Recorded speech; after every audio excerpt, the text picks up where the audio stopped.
I'm Robert Hoddle, and the reason I'm talking to you is because I'm a citrus grower at Gunnedah in northern New South Wales. We're probably the only citrus growers for about 150 kilometres in this area. We've started a new project. Other citrus in the north are grown at Narromine. They have been for quite a while, and there's a large area of citrus gone in at Moree for juice. Our project here at Gunnedah is for juice, and we've got 40 hectares of juicing oranges. It's a variety called Celestiana, which has been developed in Spain, and it's been in Australia for about 12 years. It's been trialled down at Denton at the Citrus Research Station there by Graham Sanderson.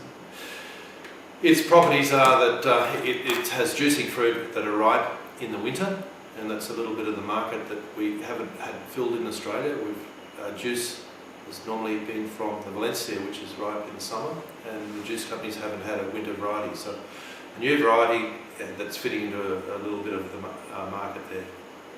I have an economics degree from the University of New England. I've been farming for 30 years or thereabouts, mostly livestock and cereal.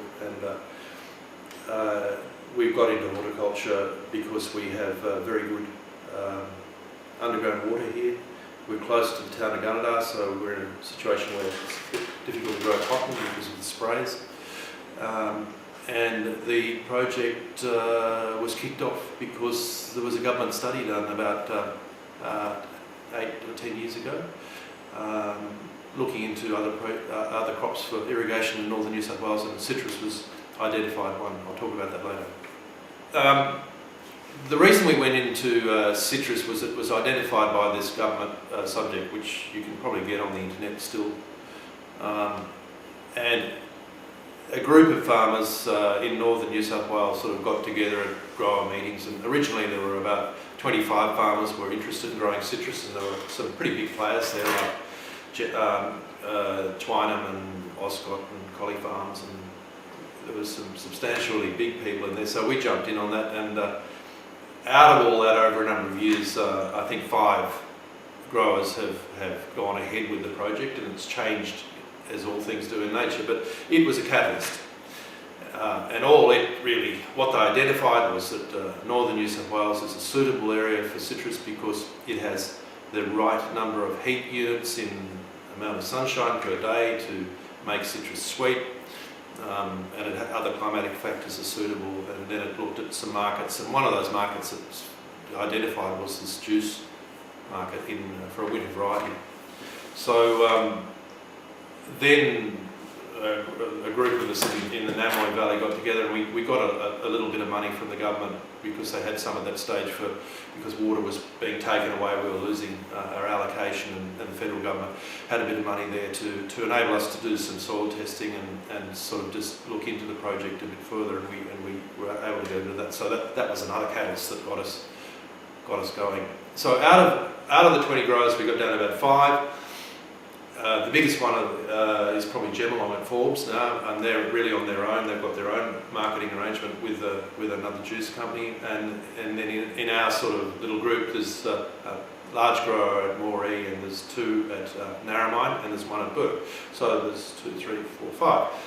The grower at Moree has bought half of Grove Juice in Brisbane, which is probably one of the major players in the Australian fresh quality juice market, and so we work in an arrangement with them, and Grove Juice are certainly dedicated to producing a quality product, and so we're right behind them. Identified there was a market.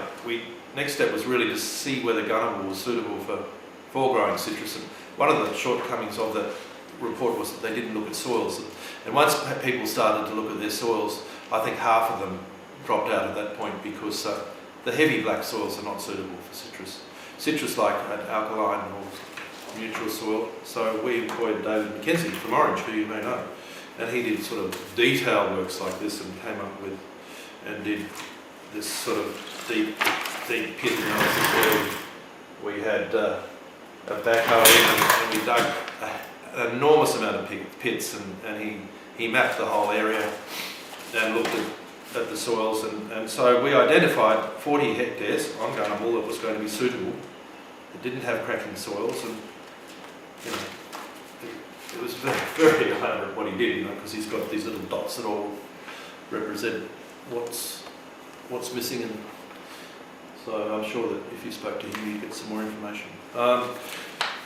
So he identified the 40 hectares, then we got that area surveyed by a surveyor, and then we had a plan. We certainly went into this very thoroughly with getting advice because we knew that we knew nothing about growing citrus. From the survey that was used to do a irrigation design, the survey was very important because you could just electronically send it to irrigation specialists, and on the basis that they could quote what it would cost to install a drip system for the project. And we used, in the end, we used Netafin, and that's the area of citrus we've got. It's in a number of blocks. Why is it a number of blocks? Because the soil analysis said we really couldn't go into these other areas, and we couldn't go over here because it flooded. So we've got it a bit scattered. It's proved to be working, so we're pleased.